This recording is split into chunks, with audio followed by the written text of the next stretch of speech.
Listo. Bueno, ya el doctor me hizo el favor de hacer la presentación. En realidad de la maestría salió el mapeo de la arborización en las vías públicas de 5 barrios, pero fue escogido el barrio Chapada de Punta Grosa porque presentaba unas características que sabíamos que iban a generar ciertos retos y un aprendizaje que iba a ser muy valorado en el proyecto.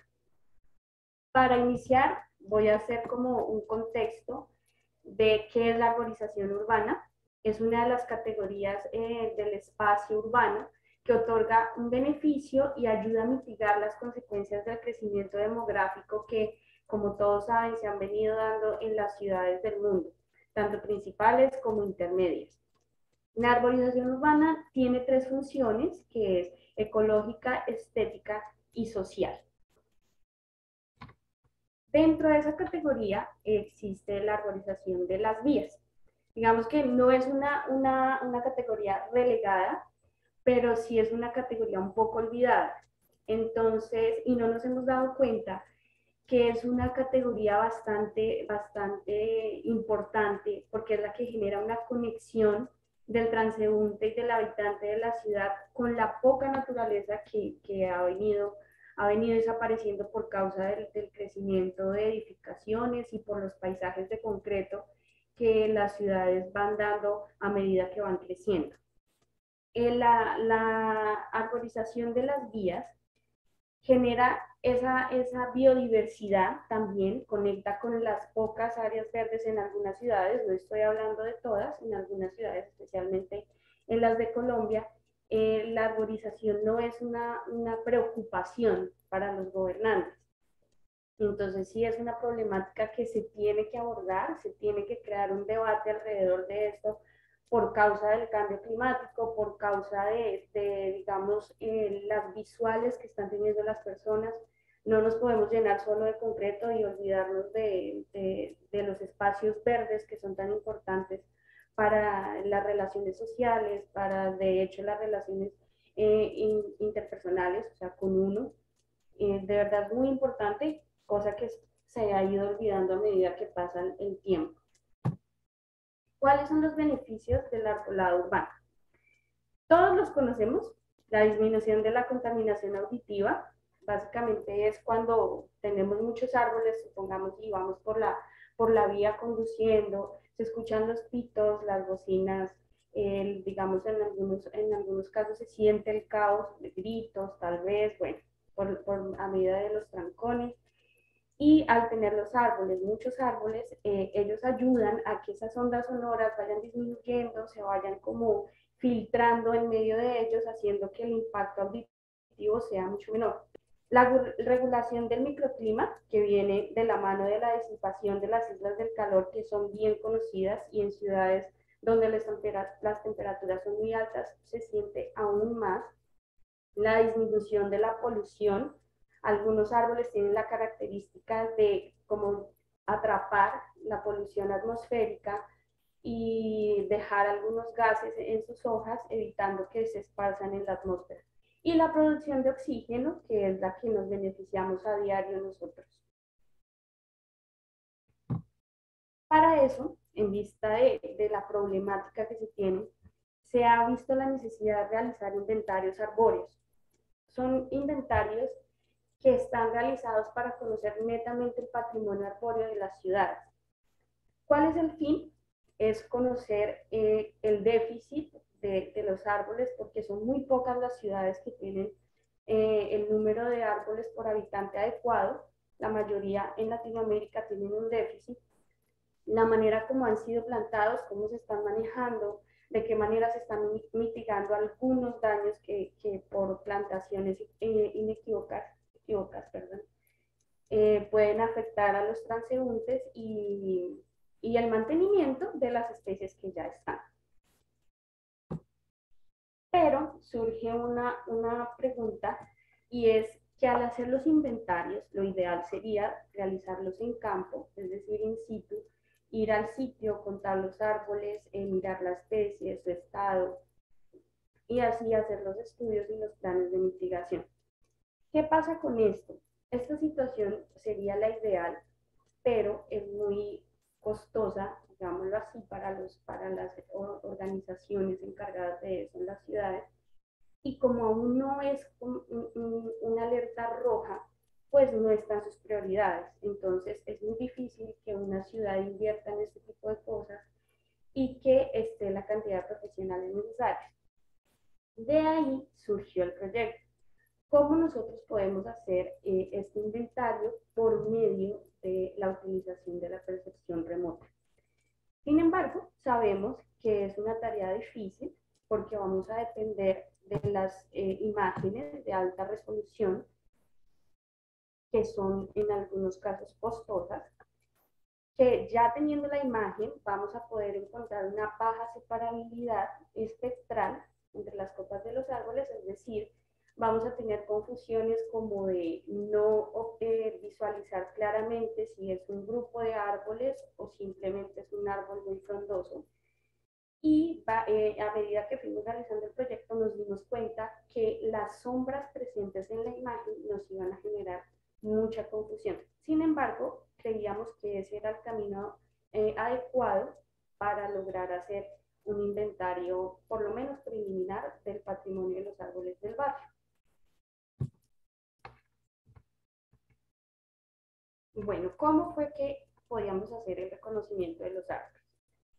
Podíamos ver el follaje, la forma de plantación. En algunas ciudades, por ejemplo en Curitiba, se tienen patrones de plantación, entonces era muy fácil identificar los árboles y creíamos que en Punta Grossa se podía presentar ese mismo fenómeno, digámoslo así.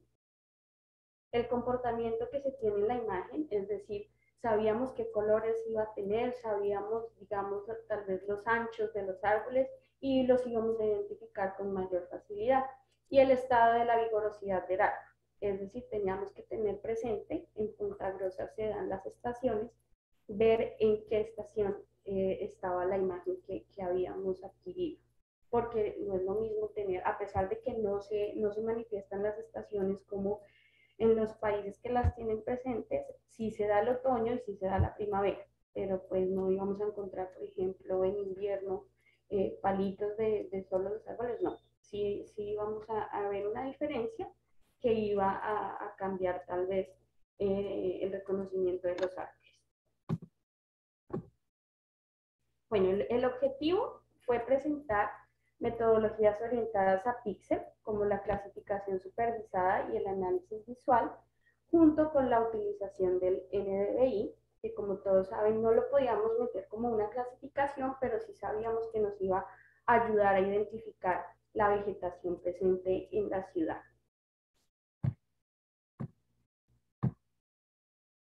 Listo. ¿Cuáles fueron los métodos aplicados? El análisis visual, el NDVI y la clasificación supervisada. Para ponerlos un poco en contexto, este es el barrio, el perímetro del barrio. Si se dan cuenta, fue escogido porque tenía cultivos, tenía suelo expuesto, tenía bosques, entonces íbamos a encontrar ciertas clases de vegetación que no teníamos contempladas, por ejemplo, en el centro de la ciudad. Por eso fue escogido este barrio, pues, para ser el primero del estudio. El barrio está ubicado en la parte noreste de Punta Grossa, con un área aproximada de 17 kilómetros cuadrados. Bueno, inicialmente teníamos el análisis visual, que fue nuestro punto de partida. Teníamos la imagen Pleiades, que en las bandas monocromáticas tiene una resolución de 3 metros, una resolución espectral de 3 metros, y realizando la pancromática queda en 50 centímetros. Entonces es una imagen muy buena que nos permitía reconocer los árboles a medida que íbamos haciendo el paneo. Es de aquí que surge también el apoyo del proyecto. Los chicos del Laboratorio de Estudios Socioambientales de la Universidad de Punta Grossa realizaban el análisis visual haciendo un paneo primero, identificando los árboles y colocando un punto donde ellos creían que había un árbol y le daban sus coordenadas. ¿Cuál fue uno de los inconvenientes o de los retos que vimos que tal vez no eran tan fáciles de superar al momento de realizar este análisis. Resulta que cuando se tiene este tipo de metodologías, la subjetividad entra a jugar un papel importante. Para lo que yo veía, yo podía estar mirando un árbol, pero llegaba otra persona y decía, no, ahí hay dos. Entonces ya entraba esa subjetividad del reconocimiento. ¿Qué hacíamos en esos casos? Usábamos Google Street View y lo que nos permitía ver, sacábamos de dudas algunas cosas, pero otras sí se quedaban como en el aire. Entonces era, a pesar de que era una metodología muy buena, pues sí quedaba con cierta subjetividad del visualizador o del profesional que esté realizando el proceso. Bueno, de ahí implementamos el NDVI. Como todos saben, es el indicador de vegetación más usado y él nos iba a mostrar qué era vegetación y qué no era vegetación. Entonces iniciamos dándole unas clases separando lo que era concreto y lo que era vegetación y de ese resultado volvimos a reclasificar, si se podría decir así. Volvimos a reclasificar las vegetaciones y las dejamos solo ligadas a las vías. Entonces de ahí establecimos la clase de los árboles viales. Con ese resultado obtuvimos 1.680 árboles mapeados. ¿Qué hicimos? Teníamos la imagen, la convertíamos a polígono, depurábamos, hacíamos un paneo y depurábamos los polígonos que quedaban con áreas muy pequeñas que sabíamos que evidentemente no eran árboles, y con los pocos polígonos que teníamos calculábamos el centroide y así obteníamos lo que creíamos que eran árboles.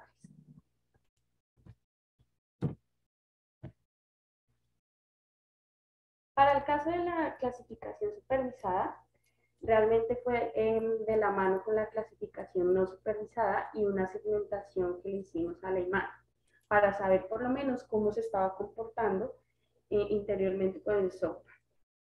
Después de tener claras qué clases podíamos tener, ya clasificamos con más certeza las clases para luego, al igual que con el NDVI, hacer una clasificación y incluir la clase de sombras, que como ya les había dicho anteriormente, teníamos que tenerla presente porque nos iba a generar ciertas confusiones y nos podía estar mostrando información que no era, información errada. Al igual que con el NDVI, creamos polígonos de acuerdo a los píxeles, al comportamiento espectral, reclasificamos, convertíamos en polígonos y calculábamos los centroides. De ese resultado tuvimos 3.137 árboles, es decir, superamos el que inicialmente teníamos, que era el del análisis visual, que eran 3.101 árboles. Con este obtuvimos más árboles de los que ellos ya habían mapeado. ¿Cómo fue que nosotros, digamos, le dimos la confiabilidad a lo que estábamos obteniendo por medio del software? Realizamos matrices de confiabilidad que nos arrojaban resultados, digamos, coherentes a lo que estábamos buscando. Por ejemplo, cuando en el NDVI, cuando mezclábamos lo que no era vegetación y era vegetación, obtuvimos resultados satisfactorios. Al momento de ya realizar la confiabilidad, la matriz de confiabilidad con el NDVI y solo la vegetación, los resultados fueron buenos, pero no lo que esperábamos. Entonces entramos a calcular lo que se llama, vamos a hablar de la confiabilidad de la clasificación supervisada. Como ya les había dicho, fue satisfactoria. En las dos reclasificaciones obtuvimos un porcentaje que para nosotros estaba bien, pero seguíamos con la duda de si realmente lo que estábamos obteniendo eran árboles o no. ¿Cómo despejamos esas dudas? Utilizamos los falsos positivos y los falsos negativos. Los verdaderos positivos hacen referencia a lo que el software declaró como verdaderos, o sea, como que sí eran árboles y resultaron siendo árboles. Los falsos positivos hacían referencia al número de árboles que el software declaró verdadero, pero no lo eran. Y los falsos negativos son el número de árboles que el software declara como que no lo son y que en realidad sí lo son.